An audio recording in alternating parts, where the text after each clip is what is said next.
Oh, All right. Well, welcome on to I don't even, I'm going to stop counting down because I'm going to lose track. But Nicole Legler is joining us on today's Empowered by Victris podcast. Her and I have been talking about this episode for a while. And I'm just excited to finally be able to have this conversation with her. She is a wealth of knowledge, not only from a registered dietitian perspective, but also from a coaching perspective.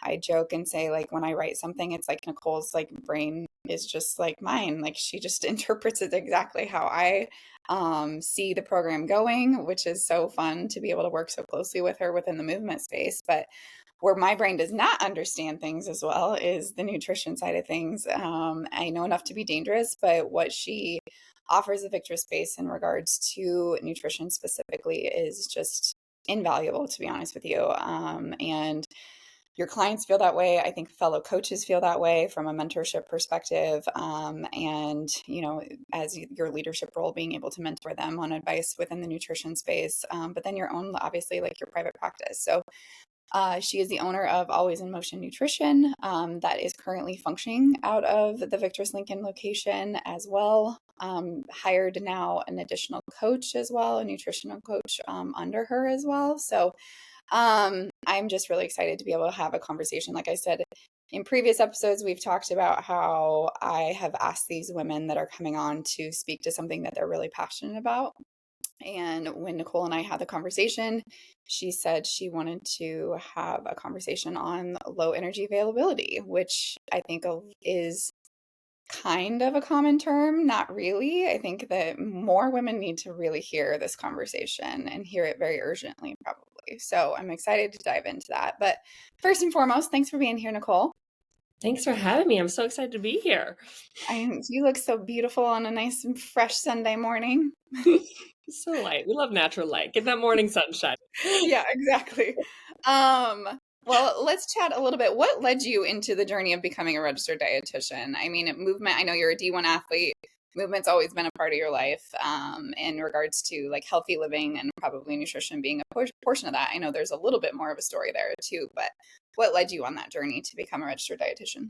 Yeah, absolutely. So I have been an athlete my whole life. I've loved movement my whole life, and I've always been very aware of bodies and movement, and at a very young age the impact specifically on females that athletics had, whether that was, at a younger age, weight was very still prominently as a sign of success in the athletic realm. And from teenage years onward, I became interested and also cautionary on the role that nutrition played with athletics. And similar to a lot of females at a young age, there is a lot of diet culture influence and misinformation, and you're just flooded with different influences and information in the space of nutrition and performance and bodies and all of that. And so when I got to college, I was playing tennis at the time, and I knew I wanted to do something in the medical field, likely in nutrition. And I really thought, I'm going to do performance nutrition. I'm going to be the dietitian for a collegiate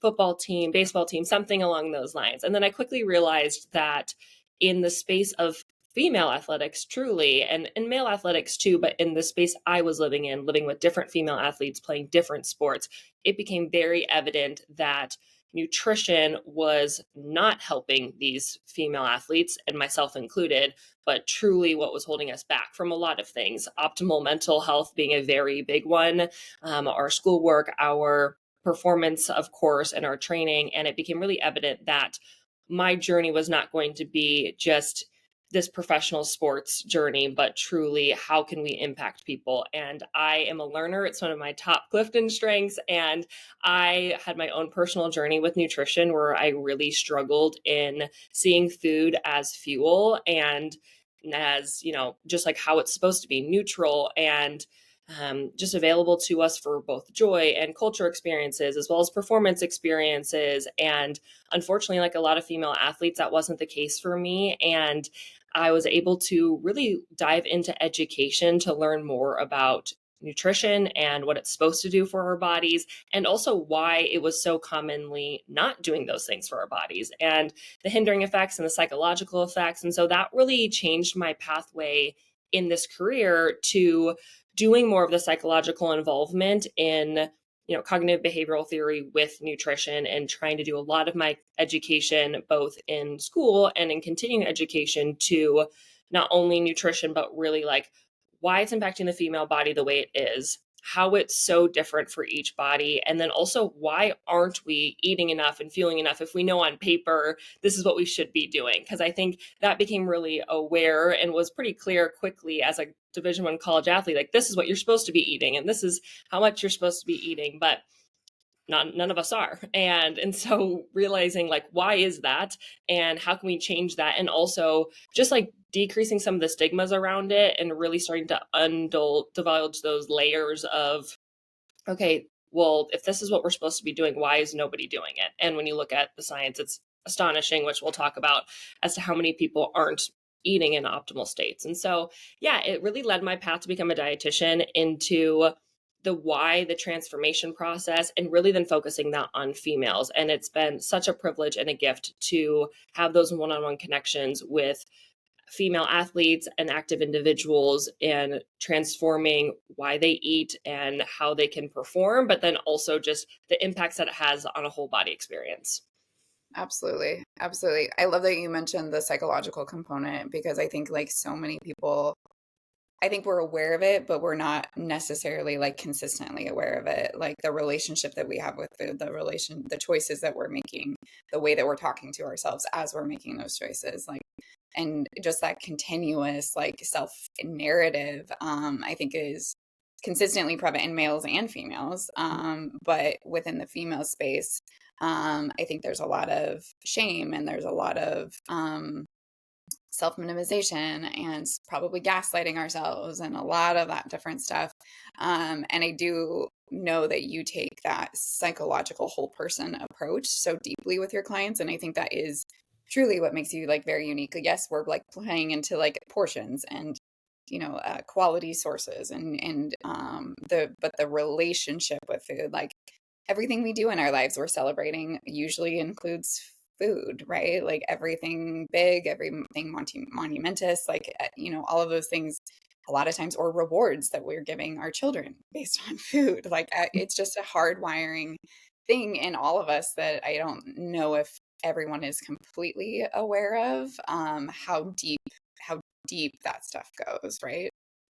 Yeah, absolutely. And that's something like, within my scope, we identify a lot of those patterns and behaviors with food. And also, like, with the topic that we're talking about today of just like, okay, well, if you're not hungry or if you're not eating wise, like, well, psychologically, like, where is that connecting to? And a lot of times it's really young for people. I work with a lot of therapists and psychologists with clients, in their scope of practice and trying to work collaboratively. I'm a very big fan of interdisciplinary work with all the fields. And definitely in this topic that we're talking about today, the psychological component can play a very big role in it. And within my scope, a lot of times I'm recommending working with those other scopes to Yeah. just really advance upon what I can do as a dietitian. But it's amazing to be able to be comfortable integrating those conversations in the realm of nutrition, especially when you're building trust with someone and seeing someone regularly, being on board with their psych team, but then also just one-on-one with them personally, and the relationships and those conversations really do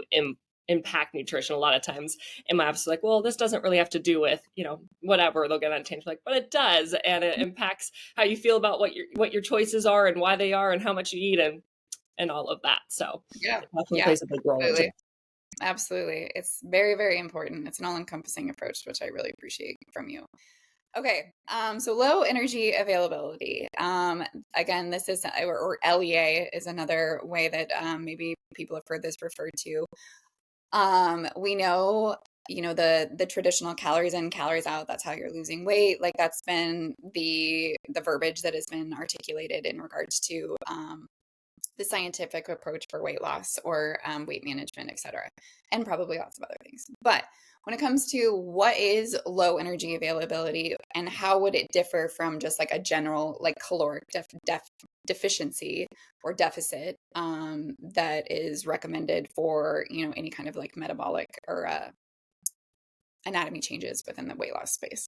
Yeah, absolutely. So I think a lot of people think about like under eating and calories in, calories out, like you mentioned. And so low energy availability, what I love about this versus just being in a calorie deficit is it really talks about the energy available for both your physiological function and your training and performance. And that's for anybody, whether you're a weekend warrior, training as just an active adult trying to get stronger, someone who's doing marathons, triathlons, etc., or a professional athlete. This applies across the board. And the reason it does such a good job compared to calorie deficits or calories in versus calories out is it's looking at the energy necessary for someone's physiological function and training. And so when you look at the differences, a lot of times it's not just, oh, I'm in a calorie deficit, but low energy availability is saying, what energy or calories do you have available for your body after you take out exercise demand? And so our body, when we're in exercise and training, we are in this kind of fight or flight state. We have adrenaline going. And so our body puts a lot of energy towards whatever training demand that we're under. And that's great for training. But the unfortunate reality is it will take away the energy that your body has for generalized organ function, cellular function, physiological function. And so when you look at the differences, energy availability is assessing pretty scientifically how much energy your body needs to just function as a human being. And then on top of that, you also need energy for whatever training that you do. And that's pretty individualized person to person and day to day. And so it's a much more accurate ability, equation and also concept to really assess someone's needs, because you can be progressing in training and still be in low energy availability, which I know we'll talk about of like what that looks like. And so when you're in a calorie deficit, you're definitely at risk for low energy availability, but there's different types, which we'll talk about. And so there's adaptable low energy availability or adaptable LEA. And that's something that probably most commonly you're doing if you're trying to lose weight. You just don't label it as that. It's short term. You're in a small calorie deficit. It's something that I will prescribe people to be in of, hey, you're in this short term calorie deficit. You're losing weight on purpose, but you're not risking physiological function. And there's definitely a fine line there. And then then unfortunately, it gets into problematic low energy availability. And that is when now we're impacting either training or physiological function. And unfortunately, a lot of times physiological function takes the hit before training does in ways that we don't really know until they're severe. And so it's a lot of times flying under the radar for most women, which I know we'll talk about, but males and females, until it gets really severe and chronically or severe LEA. But it happens a lot before that, before the severe symptoms hit. So one question I would have that we didn't necessarily discuss ahead of time, but the difference between like a resting metabolic rate and then like an LEA like conversation, like, right? Like, because it can sound very similar. So if you wouldn't mind maybe speaking to that, like what is resting metabolic rate? And then now we're talking about like low energy availability, like where's the difference between the two? Yeah, so without getting like too much into the equations, so there's different equations to assess these things. And so energy availability uses the assessment with fat-free mass, which I love to do if we can. And so it looks at body composition and it is calculated on female versus male fat-free mass. So your muscles, your bones, your organs, tissue, everything but the fat mass in your body. It's looking at how many calories you need to keep your fat-free mass body functioning. And so you take that plus exercise to kind of find your sweet spot number versus like a traditional resting metabolic rate. That's still very valid. That basically looks at what it would take for you to stay alive just laying in bed all day. And then as a dietitian, we're also considering your general activity throughout the day, how sedentary are you versus active you are, and then exercise on top of that. And the biggest difference there between like assessing resting metabolic rate versus energy availability is the difference of body composition. And so, without getting into all the different equations, because there's about 4 or 5 that I use with clients, but when we were looking just at like age, height, weight, female, that's calculating that resting metabolic rate. It doesn't really take into consideration body composition. And so I like to use equations that utilize body composition. So Cunningham's one of them, and then that low energy availability equation. And that takes into consideration your actual body composition, which allows us to be a lot more accurate with what you need based on how you're built and not just your age, height, and weight, if that makes sense. Yeah. Yeah, absolutely. Because I think that can get kind of confusing between the two. Like we hear, and then BMI, right? Like BMI gets thrown Right. around lots still, Yeah. unfortunately. Fortunately. Um, body mass index being just, if somebody's not familiar with that, maybe speak to that really quick, because that would be maybe another difference between the three of these things. Yeah, absolutely. So body mass index only takes into consideration height versus weight. And so it doesn't take in consideration how your structure is built, your muscle mass, your breast size if you're a female, a lot of these things that are very variable between female to female.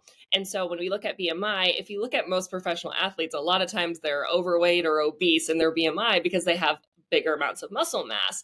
And so it doesn't really take into consideration your body composition. And why that matters in the grand scheme of life is that your composition, muscle versus fat, is a very large indicator for health in the sense of visceral fat, so fat we have around our organs, versus muscle mass. You might have the same amount of weight. You can take two people that weigh 160 pounds, but one might be 20% body fat and the other could be 40. And that is very different in the sense of, yes, if one is, both are labeled as obese technically, and in terms of their BMI, but one has very low risk for metabolic syndrome, so stroke, cardiovascular disease, cancer, like all risk mortality, whereas the other, who has more fat around their organ systems, is at much higher risk for medical, but on paper with BMI they look the same. And so I really try to not utilize BMI. It gets talked about still, and I understand in the sense of it's the easiest way across the country we can kind of generally categorize people. Not everyone's able to look at body composition. So, from a medical sense, I fully understand that. But from an educational sense, when you're able to work one on one with a dietitian or a provider that is just more educated in this realm, then you can quickly see that BMI is not fully accurate indicator of health. Yeah, love that. Okay, so when it comes to energy availability, we're going to speak specifically today to low energy availability, right? So we're going to be speaking to the topic of like we don't have enough fueling essentially for one or both of the exercise response versus the just day-to-day living your life, your body to function type of space. So um is the primary cause just a consistent calorie deficit? Like, what would be a primary cause of somebody to enter low energy availability? Yeah, so there's a lot of different causes. The most common that we see that's not intentional would be chronic dieting. And so that is someone who is dieted for years, which we see a lot with females, and has been an undereater for years. And if at first it's not necessarily very severe, but it's just kind of the way that they eat. And eventually, they try different diet plans, they were in calorie deficits, and then if they eat any more, they start gaining weight back, which we can talk about why that is, and so they stay really low. And so that chronic dieting or chronic lower calorie consumption, where eventually their body gets used to eating 12, 14, 1500 calories, and so that's what they think their normal is. But that's definitely one of like the most common risks, is unintentional underfueling. Another one that would be pretty obvious would be like the severe restrictions, the anorexia, someone who is specifically restricting pretty intensely and severely, that's going to send them into that problematic LEA pretty quickly.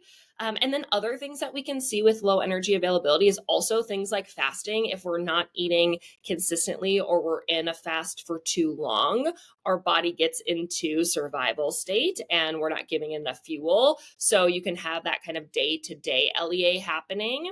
And then also small things that we're seeing in research of like not eating enough after exercise when our body's in really high demand. If we're not fueling, then later in the day when we are eating, our body isn't able to recover our training response as well as function and feed our physiological functions. And so that's something that we see can happen like more on a day-to-day basis with fasting and not eating after exercise, causing some like adaptable LEA versus chronic dieting, severe restriction.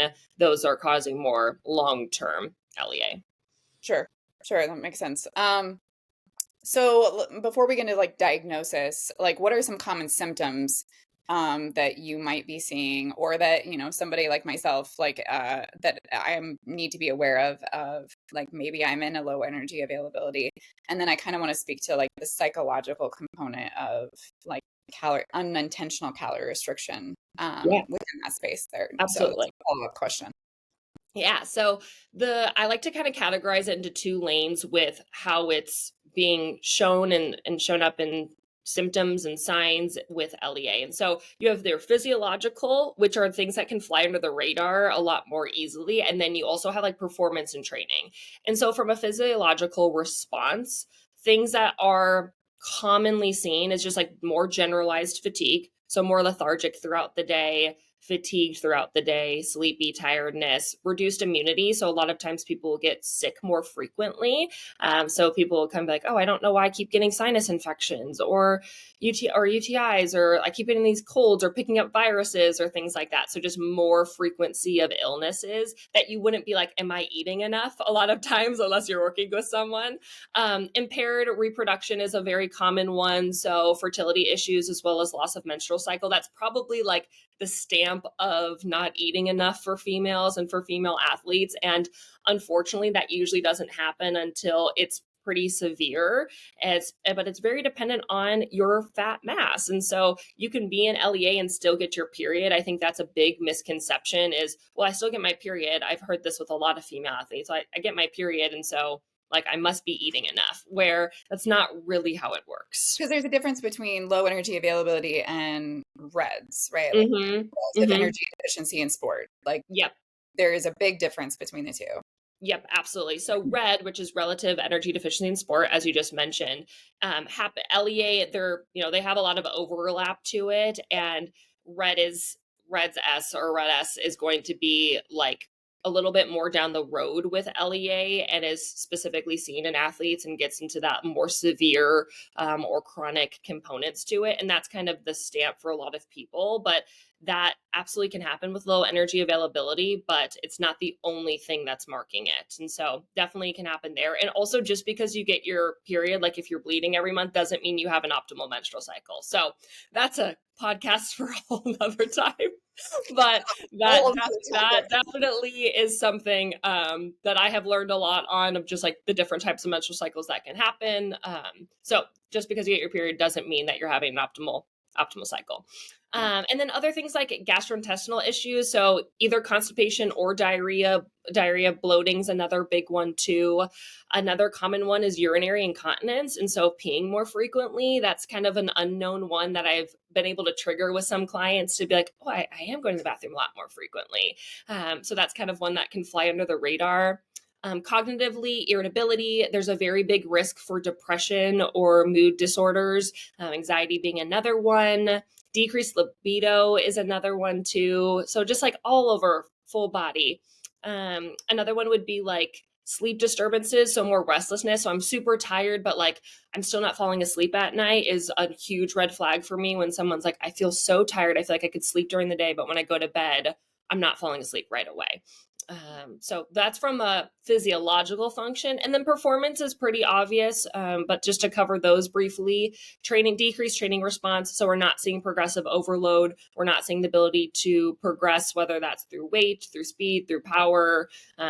Overall, if you're doing body composition scans, you can start to have a decrease of skeletal muscle mass or a lack or plateau of it if you're supposed to be in a building response. And then like decreased power, agility, those capabilities that you're going to pick up on. You're just feeling like you're working through mud during a workout. And then just generalized like decreased motivation to get to the gym, to want to push it, etc. There's tons, but that's just what I'm going to cover at. If you're interested in learning more, there we can kind of link there's a Red S consensus paper that came out in 2023 that was updated, that covers both LEA and Red S, and they kind of updated some of their like impacts that LEA has on the body. That's really interesting. So if you want to learn more, we'll give you some more resources after Yeah, this. we'll link that in the show notes. Yeah. No, I still like, all of those symptoms that you just listed, obviously from the performance standpoint, but even the physiological standpoint, like a lot of times gets related to hormones or, in our heads, we as women, I'm speaking as a woman, I've never lived in a man's body, so I don't know what that feels like, but,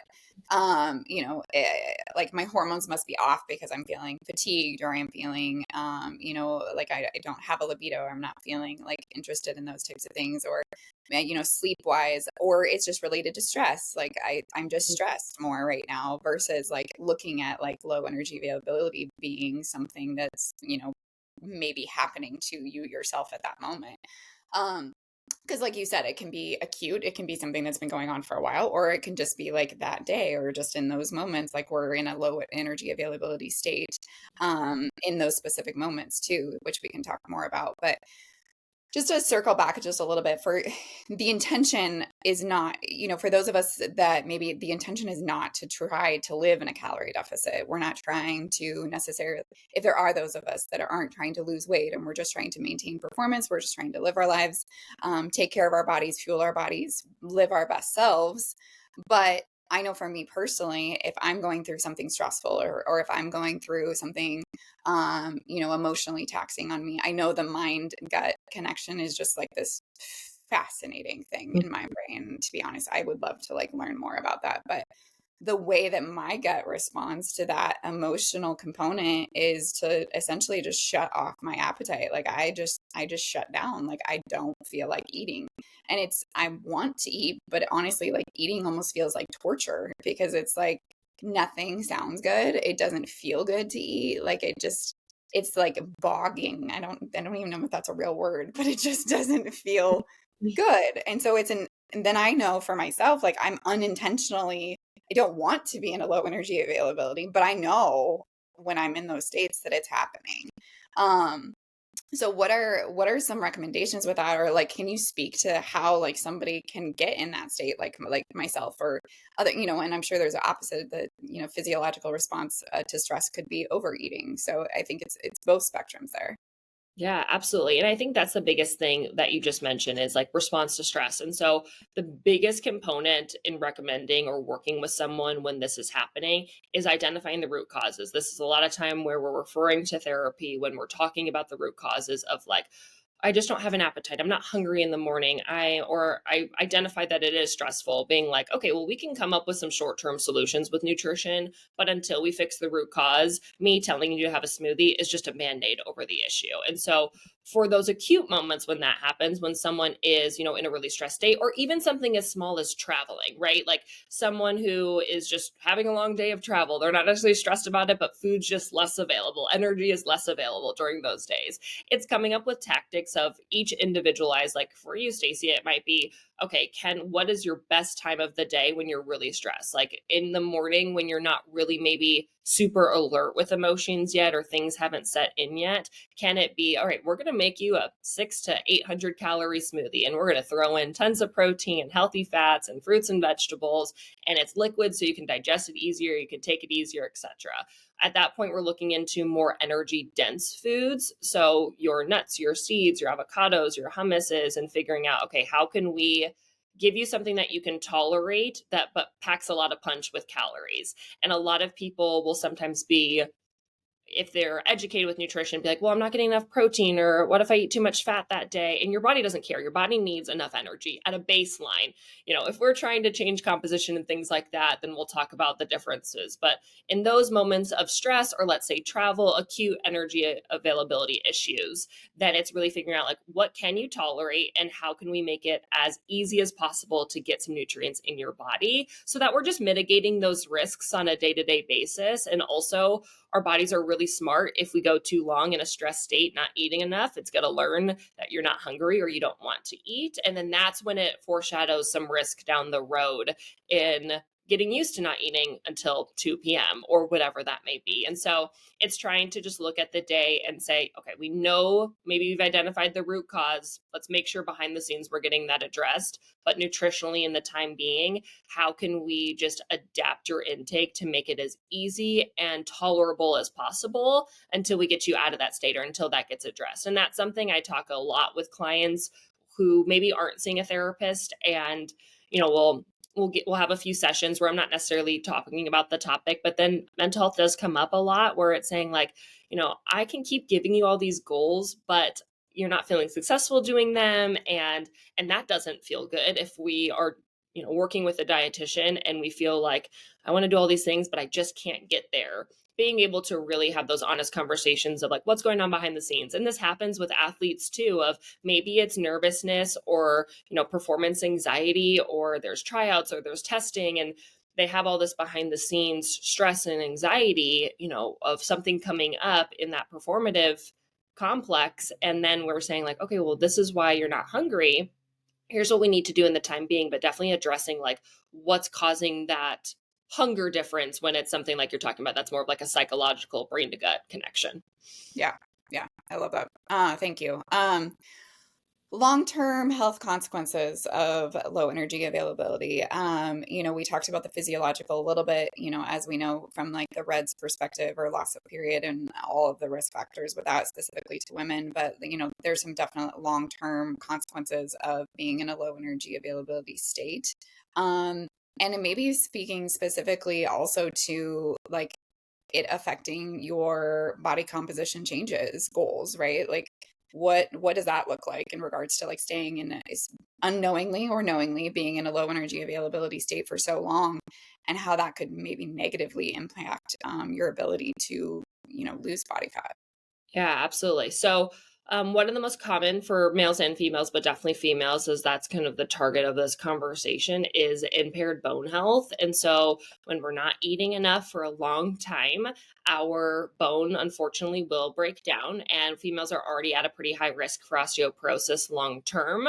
But when we aren't eating enough, our body has to supply that calcium into our blood to keep our heart beating. This is something that is a misconception. People will get lab work done, for example. Calcium pretty much always will be normal unless there's something pretty severe or significant happening in the body, because calcium is needed to make our heart beat. And so that doesn't mean you're having enough calcium. That doesn't mean that your bones are supplying enough. Your bones will actually remove calcium and put it into your bloodstream to keep you alive. And again, that's that physiological function. And so we have a huge risk for bone health. So risk for fractures, osteoporosis to osteoporosis, being a really big one for long-term LEA. Another one is reduce in resting metabolic rate. This is something that I actually just learned a lot more about with weight loss as well as with LEA, on how metabolism actually is adapting and responding, not only through our resting baseline, but also through our component of NEAT, which is non-exercise activity thermogenesis, which just basically means all the calories you burn from your daily life outside of exercise, laundry, your job, errands, this conversation, etc.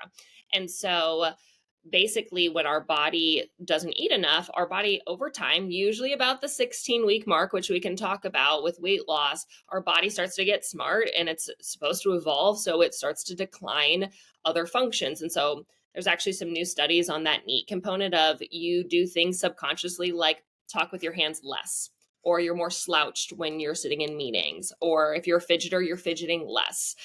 So these little subconscious things that you would never be aware of until someone brought it to your attention, those things actually start to decline because our body's not getting fed enough. And so those things begin to decline, as well as metabolism begins to decline. Long term, it makes it really challenging to be potentially at a healthy body composition. Eventually body fat loss stops, and it becomes really challenging for the body to continue making progress because it adapts down. And then you kind of get into a stuck point, which is where I start with a lot of women, is when they've gotten to that stuck point of, I'm eating basically nothing and I'm not losing weight. Why is that? And you do have to be in a calorie deficit to lose weight. But if you're in one for too long, our body does begin to respond and learn how to function based on what it's feeding you, because that's its job. And then another one with that body composition, as you mentioned, there's challenges there of our body wants to survive. We have to have a certain amount of fat to protect ourselves. And so when we put it in that risk state, it is going to hold on to fat as much as possible because we're in this severe restriction for too long, and or chronically in a small way. And eventually our body wants to just hold on to fat because it's trying to protect our organs and it's trying to protect our body. And so that's another big one that I don't believe I've mentioned yet, but low energy availability can happen and happens a lot with individuals that aren't underweight. That's something too, if you're listening to this and you're like, well, I haven't lost a lot of weight, or I'm not really thin, or, my body fat's still high, according to whatever metric you're looking at, you can still be in low energy availability and overweight, or in non-optimal or not someone who looks like they've lost a lot of fat. So if you take anything away from this podcast, I hope it is like this happens to people at all sizes at all times. And it's not just after you've lost a lot of weight now being at risk. It can happen to any body size. Yeah. Yeah. Which populations would you say are most at risk for, potentially being in this low energy availability state? I know you talked to just kind of mentioned maybe one demographic right there, but what other, populations would, warning signs, whether that's stage of life or gender, age, whatever that may be. Yeah, absolutely. So females are at most risk. It's really hard to assess LEA from an just active adult standpoint, but there are a lot of research studies done in competitive athletics in general. So with female athletes, adolescents from like 18 to 25, the risk is about 25 to 80% of those people studied are in low energy availability. A lot of studies range between like 40 to 60%. But I've even seen small studies on endurance athletes. So you look at like collegiate swimmers, a lot of times have been studied, and we're talking like 80 to 90, sometimes higher than that.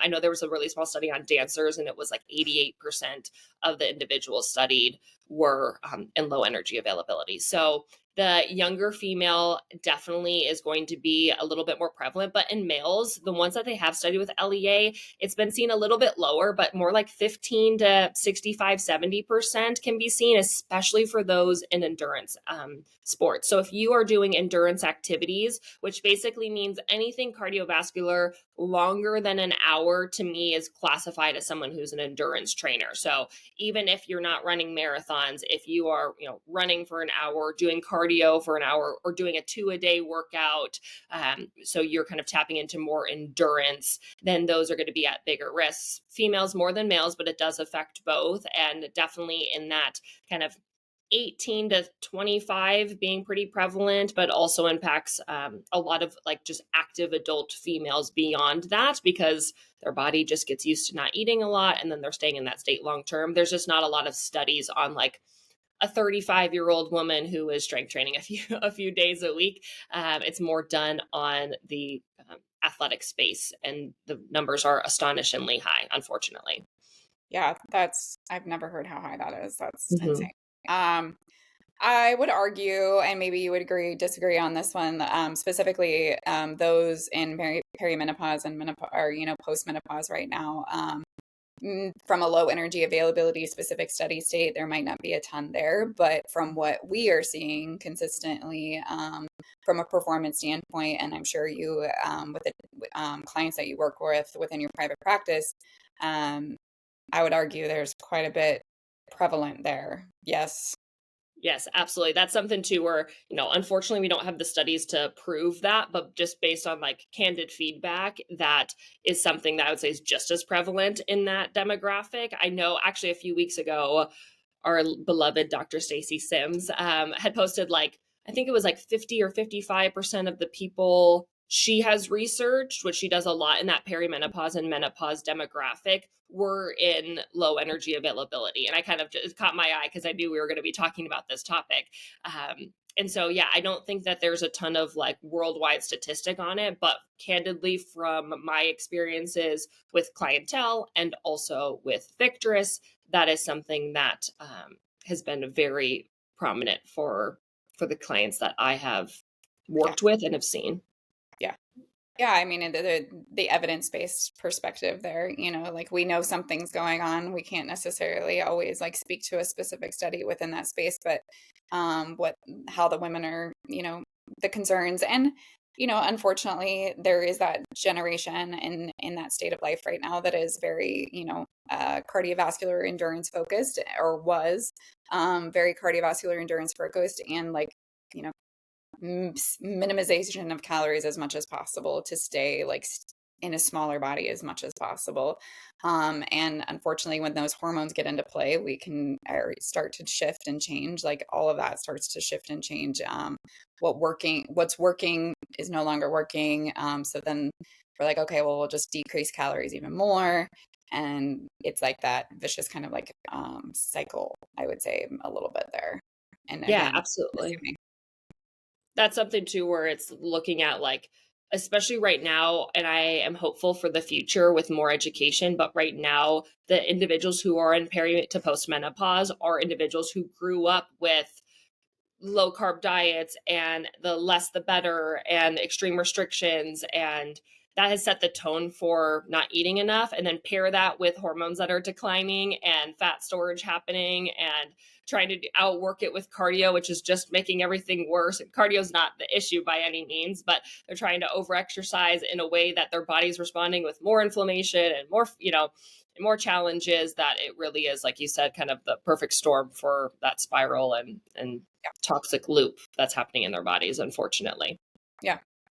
If you were gonna, let's speak to maybe like the Victris demographic, but and then also wider demographic here. What is one thing that, because I think that speaking on the low energy availability, reminding people like your body will give the stimulus what it needs, correct? Like from like you're going into the exercise, your body is going to fuel that activity fairly well. It's the after effects of what you have left, correct?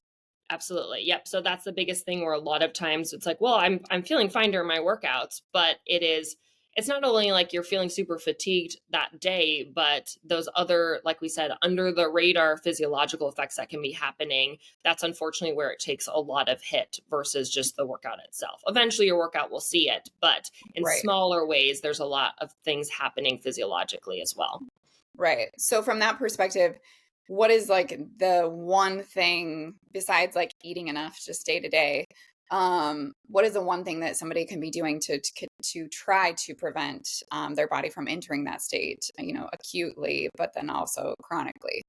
Yeah, absolutely. So I think first bringing awareness of how much you actually need, and whether that's you do that math yourself, and I can give you like some quick tips there, or you're meeting with someone, and just being able to assess like what do I actually need, and comparing that to what do I actually consume, and finding some strategies to get there. So I'll talk about that lane here for a moment, and then kind of circle back to just like generally what can you start with if you're not going to do any math. So let's try to do some quick I didn't prepare numbers. I'm gonna try to do quick math, and so we're gonna try to do this. So let's say Grab a we pen. have we have a 150 pound. I'm gonna make it easy for myself. Let's say we have a 150 pound female, and she's 20% body fat, which is relatively low. So she would have 30 pounds of fat on her body. With me so far, everybody? So get your calculators out. So she's 150 pounds. She has 30 pounds of fat, which means she has 120 pounds of fat-free mass. Okay. So in like a baseline perspective, we want to be, everything's in kilograms in research, but I'll make it in pounds to make it easier. So we want to be in optimal state above 20 calories per pound of fat-free mass, in like a risk state, but probably sufficient in just like a general person above 15. So let's take the 20 again to make my brain easier. So we have 120 pounds of fat-free mass. You want to be above 20 calories per pound of fat-free mass. So that's 2,400 calories. Hold on. And that's before exercise. Mhm. So if you do that math, I don't know a ton of females, unfortunately, that are consuming 2,400 calories before they exercise. And that's the awesome thing about LEA is it's looking at what your body needs optimally as a female before you exercise. And then anything you exercise on top of that, you also need to be consuming. So you go and you strength train for an hour, you burn 250 calories. Now we're like 2,600 calories to be in an optimal state. And so I know a lot of people that are eating more like 1,600 calories. And so it's doing some comparisons of like what your body actually needs. And like I said, that's kind of the optimal state. That's 20. You can also use 15 to kind of get you to like, okay, what's sufficient? This is kind of, I'm not really at a big risk, but something that I can kind of maintain at. I might not be building a ton of muscle mass, but maybe I just am looking to be able to progress in the gym, support my body as it needs to, etc. Then you can kind of times that by 15. So I won't do more math here, but that is kind of some quick tips. And then if you use any sort of like tracking device, so Whoop is fantastic. Aura Ring is incredible as well. Apple Watch, Garmin, Fitbit, etc., giving a look at some of your total calories burned. If it doesn't trigger, if you don't have, like, if you're calorically triggered, then of course we don't do that. And I don't do that in my practice either with individuals. But if that's something that you're pretty neutral on, taking a look at something like that gives you the feedback of like, what am I on paper burning? And then what am I actually eating? And a lot of times this client will come to me and it will be like, well, my Loop says I'm burning 2,400 calories, but based on my food log, I'm only eating 1,600 calories. So why am I not losing weight? That becomes the question I've heard. That's $1 million question in my office. And so then we're like, well, you've been eating low for a really long time. Your body, even though on your watch, because it's just calculating based on your age and your height and your weight, it's not calculating what you've been doing long term. Your body's gotten smart. It's decreased what it's been burning at baseline. And now we're kind of in that stuck point. Yeah. And So you need, that's more like the scientific, but I'll talk about some like just baseline strategy too. yeah. And I mean, you need the fuel to fuel the burn, right? Like you need fuel. The physiological adaptations have to be present to be able to burn and build, burn fat and build muscle. Like all of those things like have to be like, you have to take care of the base of the pyramid before we can get to the top of the pyramid type of thing. And, unfortunately, like you said, like when we see people in a low calorie state for so long, the ability to do that has been minimized over time. And also, like, I mean, that number, right? Like 2,400 calories for most women, I guarantee you their eyes are like bogging out of their head right now. Right. Like that's a lot of food. Like it feels overwhelming. Like, okay, well, and how would you educate somebody on like, okay, I know I've been in this deficit for this long. Right. Did the calculation. This is where I should be. Mm-hmm. How do I like get there? Because Yeah. going straight out of the gate probably isn't going to feel the best, right?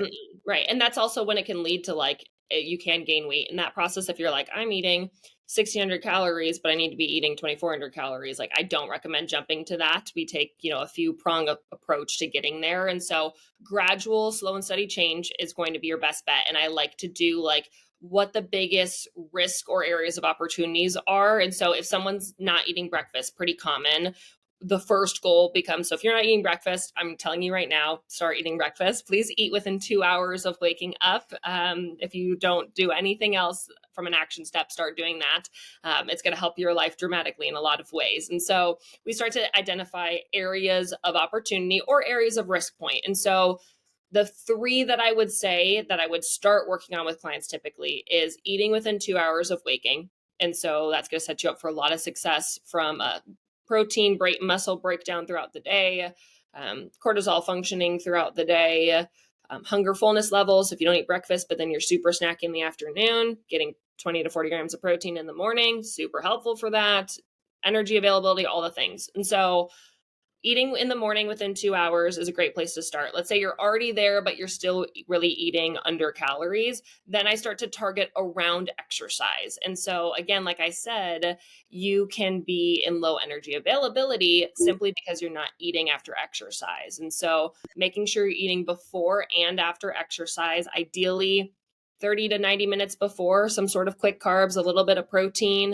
That could be a banana mixed with half a scoop of protein powder or some chocolate milk and blended. That could be, a Greek yogurt parfait, something really small, easy digestible. If you're bothered with lactose, then do something like peanut butter toast with a banana on it. So getting something digestible in your system before, that's going to give you fuel for your exercise bout itself.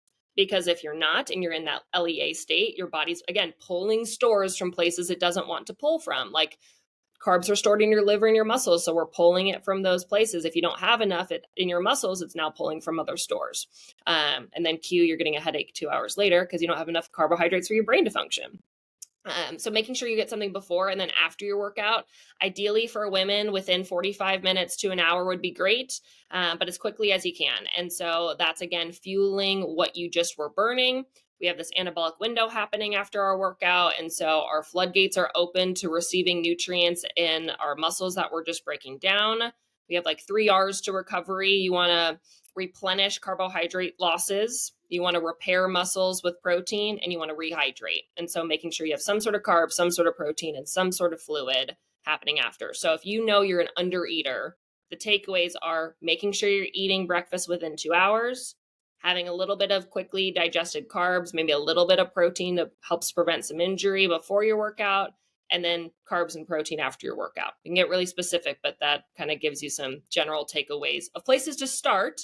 And then from there, we do that. Typically, what I recommend for somebody is you're doing that for 2 to 4 weeks, and then you go on to the next step. And so, really, what I'm recommending for people is like 2-ish hundred calories extra first. Let your body adapt and respond to that, and then you build again. So, let's say it's breakfast first. Hey, let's pick a 2 to 300 calorie breakfast. Do that for a few weeks. Your body will adapt, and then you say, okay, now I'm going to do that pre-workout snack. And then you do that for a few weeks. So it's not just adding 1,000 calories off the bat. It's giving your time, body, and metabolism to adapt and respond, but doing it really intentionally of where we're adding calories, not just, I'm going to have a super big dinner before I go to bed. Yeah.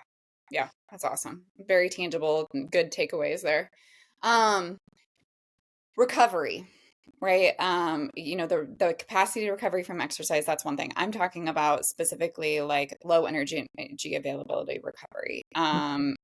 How to treat this state, right? Like, because it is depending on the chronicness of it, depending on how long this has been happening, just working with a macro coach might not just cut this. Like, this could be something that is very important to other fitness professionals if you're working with clients in this state of deficiency, to have a registered dietitian that they can refer to, because it isn't just as simple as just eating more, right? Like, there are some steps to be able to treat this that need to take place. And I've heard some recommendations on the exercise space of needing to back off, needing to change what we're doing, needing to just, not forever, but being able to get your body back to like optimal physiological function first, and then starting to add in that stimulus. So what are your thoughts on that? Like, what does that look like for somebody that really truly does need to essentially recover from this I don't want to say illness, but this issue? Yeah, just kind of state of being. And that's Yep. something we didn't talk a lot about, but you absolutely can be in LEA because you're an over exerciser. We've talked a lot about like the food component to it, but a lot of times it's individuals, especially who are competitive athletes, who are just burning so many calories through exercise. And that's why endurance athletes or endurance active individuals are at a higher risk to be in this state, is because they're just burning more calories in their exercise. And so if you're eating an okay amount, but you're burning a lot more than someone who's a strength trainer, then you're going to be in a bigger risk. And so I, as much as possible, do not like to remove exercise unless it's in a state where we have really identified this is pretty severe, chronic, problematic, and then we are working with trainers or their medical providers to really start to like kind of formulate a team approach as to how we're doing this. But as much as possible, if someone is open to adding those calories in, trying to do adding in before we take away, just from a psychological effect. I have been a college athlete who has sat with a dietitian who said, like, we're going to have to limit you from practice if this like doesn't change. And that doesn't usually go well with people. And especially if you're an athlete or have a competitive mindset, someone telling you you can't do something doesn't usually end well. And so usually trying to figure out like, okay, how can we adapt this as much as possible? But absolutely, there are times and places where medically it's necessary to limit or adapt exercise. And so I actually, with clients, have had like contingency approaches where it's saying like, these are the numbers you must get to if you want to go for that run, or if you want to add, there's, from an active adult standpoint, there are cardio junkies of someone who wants to strength train and go on the stair machine afterwards, right? Or like go for that, treadmill, or like I have to hit my 15,000 steps a day or whatever it may be, where it's like, okay, can we maybe take those pockets down a little bit so that you can still participate in like the main training things that you want to, if you're an active individual or if you're an athlete, like the things like practice that really matters most right now, so you can still compete. But then, limiting, adapting, etc., some of those additional training components. So hey, she's not going to do conditioning right now, we're going to send her to the training room to do PT, but we really know behind the scenes, like, we're just trying to get her some less cardio, and we're trying to like then get her more like, working on some other components with her body that needs some extra love. And so trying to adapt in a way that's not restrictive is the best from a psychological standpoint, but especially on an athlete's view. But from an active adult, absolutely saying like, okay, you aren't getting enough calories. So right now, if you can, let's put you in the off season of, downgrading some of those cardiovascular or longer duration exercise bouts until we get calories up. And that's where I think working with a medical team and interdisciplinary is extremely beneficial, because now, we have voices coming in from a lot of different lanes, and we can do so in a way that makes a lot of sense. And especially if we're starting to assess, different components of gastrointestinal or cognitive and all of these things that's impacting outside of just their training and nutrition, it helps to just kind of amplify why it's important, temporarily speaking. And then eventually we get to the point where they are able to add it back in. But yeah, I try not to take away as much as possible, but it can and should happen in certain states. Absolutely. Yeah. Yeah. I know for me personally, if I have had a physiological response to stress in a way that has minimized my ability to consume the way that I would normally really want to and know that I need to. Mhm. Sometimes that just looks like a walk for the day. Like I'm still going to get my movement in, but like I know the amount of stress that my body is probably already in because I haven't fueled. And now like to add an additional stress, I am increasing my risk of injury. I'm, not really doing my body any good. I'm just kind of like hammering and breaking down some tissue and some, causing more inflammation markers potentially than I am actually like helping it out. So the benefits of just going for a walk from, obviously mental health to physical health, like sometimes that's all it is. And I'm in that situation, I'm speaking more on like an acute situation versus like Mhm. more of a chronic, like, okay, like I haven't necessarily earned the right to necessarily intentionally exercise my body versus just like moving it through the day. Right.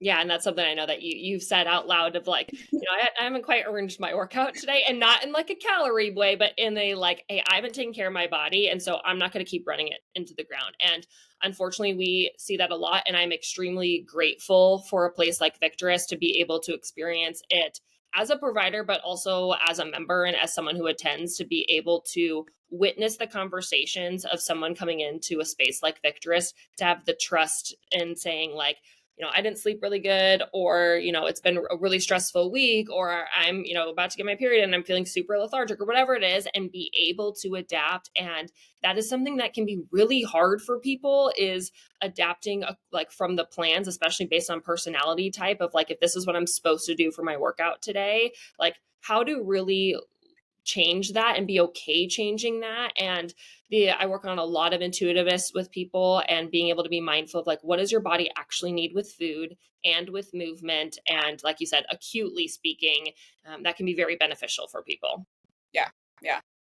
So looking forward into the future, obviously, like, one of the biggest bases of this podcast is just to like start bringing conversations to women's health and women's fitness and, business and progressing just women's awareness, I think, in general. But looking forward within the low energy availability space, like where are the gaps in the research? What are we needing to articulate better, whether that's to women or to the powers that be that are funding these research studies?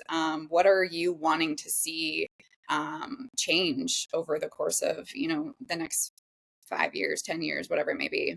Yeah, absolutely. So I think the biggest thing, of course, and any dietitian or someone in the health field will say, like, we need more research. And unfortunately, it's true. We just always need more research. And so I think for women, especially, needing research on different hormonal states. And so someone who is on hormonal contraceptive versus normal hormones, someone in perimenopause, postmenopause, like every major state and being hormonally that a female may experience in their lifetime, making sure there's individualized research on how fueling needs impact their body and why, and the kind of collaboration of hormones specifically impacting some of like substrate needs of different nutrients and things like that. And I think too, from a research translation, what my hope is conversations become of how many things this can impact and how common it is. I think unfortunately we don't look at something like low energy availability. If someone clicked on this podcast, they're like, okay, this is for someone who's severely restricting or, in a medical induced deficit, which again, podcast for another time, or, or anorexic or eating disorder, whatever it may be, where it's like the commonality, as I mentioned, 25 to 70% is most research on females. And so the commonality of low energy availability, what that actually means, and just bringing that to light of some of those physiological impacts that it has, I think is really important as providers, as myself as a dietitian, as places like Victris, to have in the conversation of this is common and you don't have to be underweight for it to apply to you, or you don't have to be purposefully trying to restrict for it to apply to you. So I just think bringing some of that to light that we already know, with also funding and purpose beyond the research specifically on females. And then kind of on top of that, recognizing that it's not a state that you need to be in forever. And you can feel so good when you're optimally fueled. And it's incredible.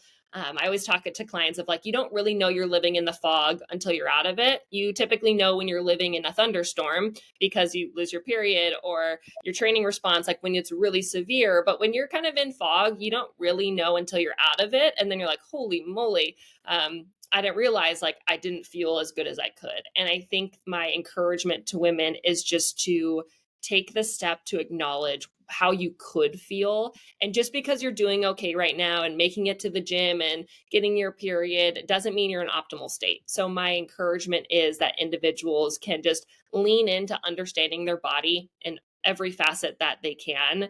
And specifically with nutrition, just giving themselves like the chance and opportunity to say like, what could I do to actually optimize it, and having the purpose on that versus weight loss, which has been, such a topic driven into us specifically as women pretty much our whole lives. If you have grown up in this day and age, just being able to use nutrition as actual nourishment and fuel and all of the endless benefits that comes with that versus just being in a loss or restriction for a long time.